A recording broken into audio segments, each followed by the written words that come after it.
Do you find yourself waking up 2, 3, even 4 times a night just to pee? If you're over 70, you're definitely not alone, and you're probably tired of it. Literally. You might think it's just normal aging, but frequent nighttime urination, known as nocturia, isn't something you have to suffer through. It's more than just annoying. It drains your energy, affects your balance, and can even mess with your heart over time. The good news? You don't need to accept it.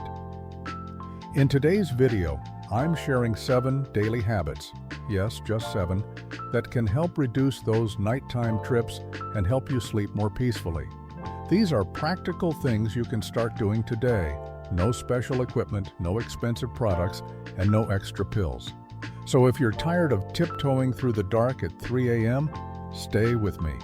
You're about to learn how to give your bladder and your sleep some much-needed relief. Habit number 1, balance your water intake. Earlier in the day, a lot of people think the solution is to just stop drinking water at night. That makes sense on the surface. Less water, fewer trips, right? But here's the twist. When you don't drink enough during the day, your body actually holds on to fluid.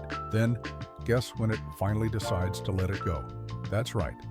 At 2 a.m., instead, try spreading your water out through the day. For example, have a glass when you wake up, 1 mid-morning, 1 with lunch, and 1 mid-afternoon. After about 5 p.m., just take small sips if needed. That teaches your body to do its flushing during the day, not at night. I knew a man named Ray. He's 79 and used to get up 4 times a night. Once he started drinking earlier and stopped guzzling tea after dinner, those trips dropped to 1, sometimes none. And he said he felt 10 years younger by morning. So tonight, pay attention to when you're drinking, not just how much. Habit number 2, turn your bedroom into a sleep sanctuary. You might think it's your bladder waking you up, but often it's your environment. Too much light, a warm room, street noise, or even a blinking clock can keep your brain half awake. And when your brain's on alert, even a mildly full bladder will seem urgent. As we get older, our sleep becomes lighter. It doesn't take much to wake us, so we need to help our brain wind down. Try this. Dim the lights at least an hour before bed.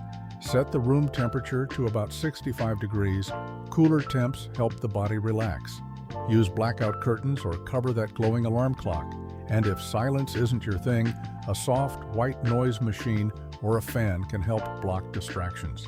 One woman I spoke with, Gladys, 82, switched out her loud wall clock and added blackout curtains. She told me her sleep went from choppy to solid, and her bathroom visits cut in half. Your body follows your environment. Make it one that tells your brain it's time to rest. Habit number 3, front load your fluids, not your night. This habit's all about timing. Sure, staying hydrated is important, but when you drink matters just as much as what you drink. Take Walter, 75. He thought he was doing the right thing by having a tall glass of water with dinner, tea while watching the news, and then warm milk before bed. But he was up every 2 hours. Once he shifted his fluids earlier, nothing heavy after 6 p.m., he went from 3 wake-ups to just 1. Remember, your bladder doesn't care how healthy your intentions are. Too much fluid late in the day equals a restless night. Also, pay attention to what you're drinking. Caffeine, even in decaf, and alcohol both irritate your bladder. Even herbal teas can be sneaky if they contain natural diuretics. So keep the bulk of your hydration in the morning and afternoon, and keep evenings light. Habit number 4, strengthen your pelvic floor muscles. Let's talk muscles, not your arms or legs, but the ones holding up your bladder. Your pelvic floor muscles act like a little sling. If they weaken, which they often do as we age, you lose some control. That means more urgency and more nighttime peeing. Luckily, you can strengthen them, and you don't even have to leave the house. Here's how. Act like you're trying to stop gas or stop peeing midstream. Squeeze that group of muscles. Hold for 5 seconds. Let go. Do that 10 times, 3 times a day. You can do it during commercials, while brushing your teeth or just sitting on the couch. A friend of mine, Louise, 77, started doing these every day. Within a few weeks, her nighttime trips dropped, and she said she felt more confident just going out in public. Small effort, big impact. Habit number 5, don't underestimate your evening routine. Nighttime urination isn't just about the bladder, it's also about your brain. As we get older, we spend less time in deep sleep, and shallow sleep means you're more likely to wake up for small reasons, like a slightly full bladder. So if you're not setting yourself up for deep rest, your bladder is going to win the argument. Start a wind-down ritual. Ditch the evening news if it stresses you out. Instead, try soft music, a warm but not large cup of herbal tea. Make sure it's non-caffeinated and gentle on the bladder. Even just breathing deeply for 10 minutes can calm your nervous system and help your brain stay asleep longer. Helen, 80, started doing light stretches and breathing before bed instead of watching TV. Her words, "I didn't think it would work, but now I sleep through most nights." Your bladder isn't the boss, your brain is. So teach it to rest. Habit number 6, make pelvic floor exercises part of your daily routine. Yes, we talked about pelvic floor exercises already, but they're so important, they deserve their own spotlight. These muscles don't just help with holding it in, they help with everything from preventing leaks to reducing urgency. For men especially, this can be a game changer, especially if you've had prostate issues. One man I met, James, 81, was skeptical. "You want me to do what?" But 2 months in, he noticed fewer accidents, better sleep, and even better confidence during the day. It's easy, private, and totally free. So squeeze, hold, breathe, and repeat.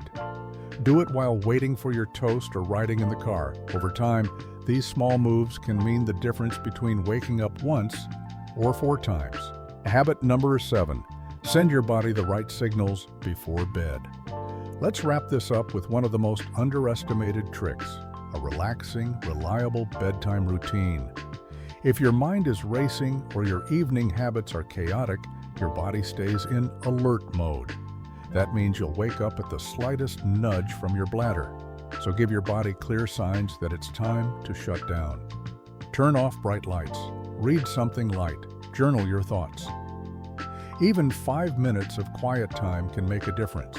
Frank, 84, started sitting quietly in his chair with low lights and no screens for 15 minutes before bed. He called it his reset. Within a week, his sleep felt deeper and the bathroom felt less urgent. What you do in that final hour of the day matters more than you think. Final thoughts, you don't have to keep accepting those nighttime wake-ups as just part of aging. These habits may be simple, but they're powerful, and most importantly, there are things you can control. So here's my question for you. Which of these 7 habits are you going to try tonight? Let me know in the comments. Your feedback helps this channel grow and helps others like you feel less alone in this journey. If you found this video helpful, hit the like button, subscribe to Golden Threads of Life, and tap that notification bell so you don't miss more tips that can truly make life after 70 better. Thanks for spending time with me today. Rest well tonight. You've earned it.